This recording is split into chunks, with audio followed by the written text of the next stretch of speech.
Hello everyone. आज हम geography का chapter 5 nature vegetation and wild life का नेक्स्ट पार्ट करेंगे, जिसके अंदर है टाइप्स ऑफ वेजिटेशन, यानी कि वनस्पति के प्रकार। अब यहाँ पे देखेंगे कि हमारी जो कंट्री है इंडिया, उसके अंदर डिफरेंट टाइप की हमें वेजिटेशन मिलती है। जैसे कि फर्स्ट है ट्रॉपिकल एवरग्रीन फॉरेस्ट, सेकंड है ट्रॉपिकल डेसिडियस फॉरेस्ट, थर्ड है tropical thorn forest and shrubs, fourth है माउंटेन फॉरेस्ट, फिफ्थ है मैंग्रोव फॉरेस्ट। फर्स्ट है हमारा ट्रॉपिकल एवरग्रीन फॉरेस्ट, इसके बारे में पढ़ेंगे। ट्रॉपिकल एवरग्रीन फॉरेस्ट, जिनको हम उष्ण कटिबंधीय वर्षावन भी कह सकते हैं हिंदी में। तो ये जो फॉरेस्ट है, इनके अंदर हैवी रेनफॉल होती है। हैवी रेनफॉल जैसे कि पता ही चल रहा है एवरग्रीन है। एवरग्रीन मतलब जो हमेशा हरे भरे रहते हैं। तो इसकी कुछ फीचर्स हैं, जैसे कि इसके अंदर हैवी रेनफॉल होती है। और रेनफॉल कहाँ तक होती है? 200 सेंटीमीटर रेनफॉल, यानी कि ड्राई सीजन में 200 सेंटीमीटर तक यहाँ पर रेनफॉल होती है। जो पेड़ होते हैं उनकी जो हाइट है 60 मीटर तक लंबी होती है, यानी कि जो हाइट है पेड़ों की 60 मीटर तक। देखिए इधर साइड में देखेंगे, सबसे ऊंचे पेड़ हैं, जो सबसे ऊंचे पेड़ 60 मीटर तक हैं, ये वाले। ठीक है, ये 60 मीटर तक इनकी हाइट होती है। फिर नेक्स्ट है कि इसके अंदर वार्म एंड वेट, ये जो रीजन है ये वार्म और वेट रहता है, यानी कि जो ये एरिया है हमेशा गर्म और नमी वाला एरिया रहता है पूरे साल। इसके अंदर luxurious vegetation of all kind trees like shrubs, creeper giving a multi-layer structure। अगर हम इस फोटो को देखेंगे तो यहाँ देखेंगे सबसे ऊंचे पेड़ हैं जिनकी हाइट 60 मीटर है। फिर उसके बाद नीचे देखेंगे 40 मीटर्स वाले हैं। फिर क्रीपर्स हैं। क्रीपर का मतलब होता है कि जो बेल वगैरह होती हैं उसको बोलते हैं क्रीपर्स। फिर नीचे देखेंगे शर्ब्स हैं।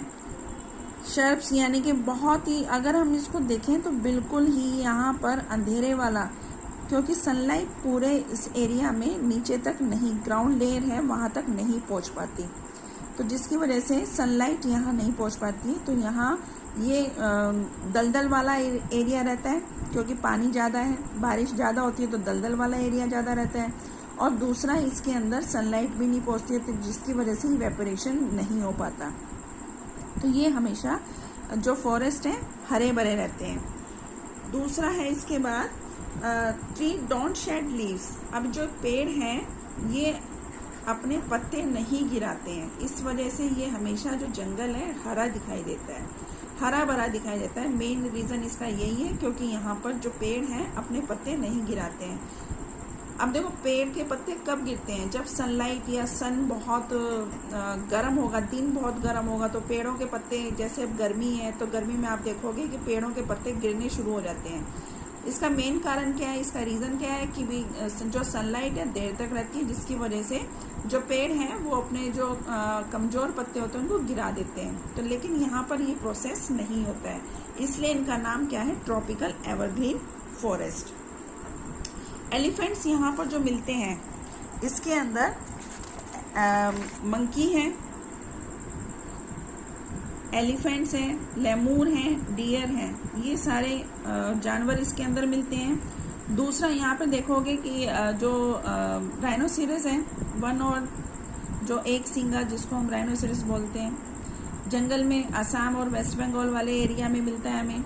इसके अलावा बहुत सारे यहाँ पर एनिमल्स हैं, पैलेंटी ऑफ बर्ड्स हैं, बैट्स, स्लोथ, स्कॉर्पियंस, बिच्छू वगैरह हैं, स्नेल जो पानी में रेंग कर चलते हैं इस एरिया में। यहाँ इस एरिया में वो जानवर जंगल के एरिया में हमें मिलते हैं। इसके अलावा कमर्शियल ट्रीज भी यहाँ मिलते हैं, जिसमें से रोजवुड हो गया, रबड़ हो गया, सिनकोना हो गया।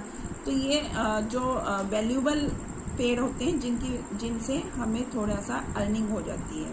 तो ये था एवरग्रीन फॉरेस्ट। इनकी जो मेन फीचर है वो यही है कि ये जो पेड़ हैं हमेशा हरे भरे, ये जो जंगल है हमेशा हरे भरे रहते हैं। इनका मेन कारण है कि ये जो पेड़ हैं अपने जो पत्ते हैं उनको नहीं गिराते हैं। सेकंड है ट्रॉपिकल डेजिडियस फॉरेस्ट। अब देखो डेजिडियस जैसे देखते हैं कई बार कि भी डैंड्रफ, डी से डैंड्रफ और डी से डेजिडियस, ध्यान से सुनना। जैसे डैंड्रफ सिर से झड़ता रहता है, सेम ऐसे ही ये जो फॉरेस्ट होते हैं ये अपने पत्तों को गिराते रहते हैं, ठीक है। जैसे डैंड्रफ झड़ता है सिर से, ऐसे ही इन पेड़ों के पत्ते गिरते रहते हैं, इसलिए इनको हम बोलते हैं डेजिडियस फॉरेस्ट। अब इनकी क्या फीचर्स हैं। There are the most wide spread forest of India, ये सबसे ज़्यादा फॉरेस्ट इंडिया के अंदर मिलते हैं, इसलिए इनको मॉनसून फॉरेस्ट भी बोलते हैं, ठीक है। इनको हम दो पार्ट्स में डिवाइड करते हैं, मॉनसून फॉरेस्ट को आगे हम दो पार्ट्स में डिवाइड करते हैं। पहला है मॉइस्ट फॉरेस्ट और दूसरा है ड्राई फॉरेस्ट, दो पार्ट्स में हम इसको डिवाइड कर देते हैं। तो पहला हम मॉइस्ट फॉरेस्ट के बारे में पढ़ेंगे।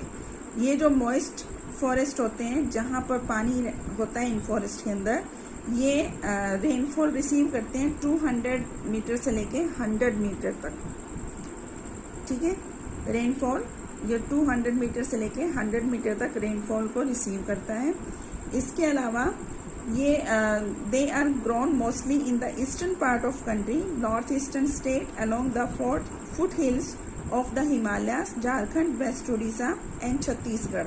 अगर हम इंडिया के मैप में देखेंगे तो ये हमारा जो उड़ीसा नीचे वाला पार्ट है, उड़ीसा, फिर उसके ऊपर झारखंड और फिर छत्तीसगढ़ और फिर ऊपर Himalaya, foot hills of Himalaya, यानी कि हिमालय के नीचे वाला पार्ट। इन एरियाज में ये जो जंगल है हमें मिलते हैं। टीक यहाँ का जो पेड़ है मोस्ट इम्पॉर्टेंट है।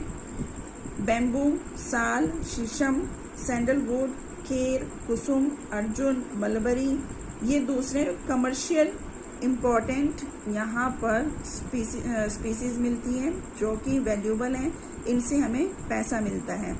सैंडलवुड यानी कि चंदन, तो ये चंदन आपको पता ही है कि बहुत कॉस्टली होता है, बहुत इम्पोर्टेंट आप इसको बोल सकते हैं। दूसरा है हमारा ड्राई फॉरेस्ट। ड्राई फॉरेस्ट क्या होता है, इसके अंदर रेनफॉल जो होती है 100 सेंटीमीटर से लेके 70 सेंटीमीटर तक होती है। दूसरा, ये रेनियर पार्ट्स, जो ये फॉरेस्ट हैं ये हमें rainier parts of peninsula plateau and the plain of Bihar, Uttar Pradesh वाले एरिया में मिलते हैं। पेनिसुला जो कि वी पार्ट बनाता है, नीचे जो तीनों तरफ से पानी से घिरा हुआ है, उस एरिया में। उत्तर प्रदेश जो कि आपको पता है दिल्ली के आसपास वाला एरिया, और बिहार उत्तर प्रदेश के साथ वाला एरिया। तो इन एरियाज के अंदर ये हमें ड्राई फॉरेस्ट मिलते हैं। इसके अंदर टीक, साल, पीपल और नीम, ये पेड़ हमें ज़्यादातर देखने को मिलते हैं। कॉमन जो एनिमल है इसके अंदर लायन है, टाइगर है, पिग है, डियर है एंड एलिफेंट है। इसके अलावा जो बहुत सारी रिच वैरायटी ऑफ बर्ड्स भी मिलती हैं। लिजार्ड्स यानी कि छिपकलियाँ मिलती हैं, स्नेक्स मिलते हैं, टॉर्टाइज यानी कि कछुए मिलते हैं। यहाँ इन एरियाज के अंदर ये जानवर हमें मोस्टली देखने को मिल जाते हैं। तो ये था tropical deciduous forest. Tropical deciduous जैसे मैंने आपको बताया कि ये डैंड्रफ जैसे हमारे सिर से झड़ता है, सेम ऐसे ही इन जंगल के जो पौधे होते हैं, पेड़ होते हैं, वो अपने पत्तों को गिराते रहते हैं, टाइमली गिराते रहते हैं। अब आ जाता है the thorn forest and shrubs. Thorn forest ये कहाँ मिलते हैं? थ्रोन फॉरेस्ट आपको समझ में आ रहा है कि थ्रोन फॉरेस्ट का मतलब है कि जहाँ पर पानी ज़्यादा नहीं है, कटीली झाड़ियाँ होती हैं और छोटी छोटी जो जिसको हम बोलते हैं कि छोटे हाइट वाले जो पेड़ पौधे होते हैं उनको हम बोलते हैं शर्ब्स। ये जो रीजन है इसके अंदर 70 सेंटीमीटर से कम रेनफॉल होती है, ठीक है। दूसरा, यहाँ north western part of country, हमारे इंडिया के नॉर्थ वेस्टर्न पार्ट में मिलता है, जिसके अंदर semi arid areas of Gujarat, Rajasthan, Madhya Pradesh, Chhattisgarh, Uttar Pradesh and Haryana, ये वाले एरिया जो अगर हम देखें तो वेस्ट वाला पार्ट हमारा मोस्टली इसके अंदर कवर होता है। जब हम इसके अलावा the plant species grow here are orchids, palm, euphorbias and cacti, यानी कि यहाँ पर जो अकासिया और पाम यानी कि खजूर, और यूफोर्बिया और नागफनी, कैक्टाई का मतलब होता है कि नागफनी के टाइप में, कभी आपने देखा होगा तो कैक्टस जैसे पौधे होते हैं, इनमें इस टाइप के पौधे मोस्टली ग्रो होते हैं। ट्रीज आर स्कैटर्ड, स्कैटर्ड का मतलब फैले हुए यानी कि दूर दूर होते हैं।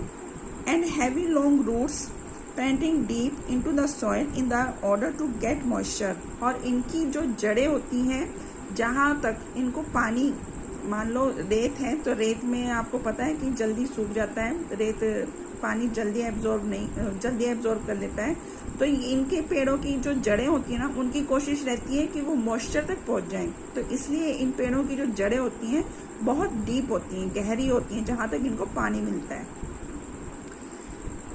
The stem are thick and small to minimize evaporation, जो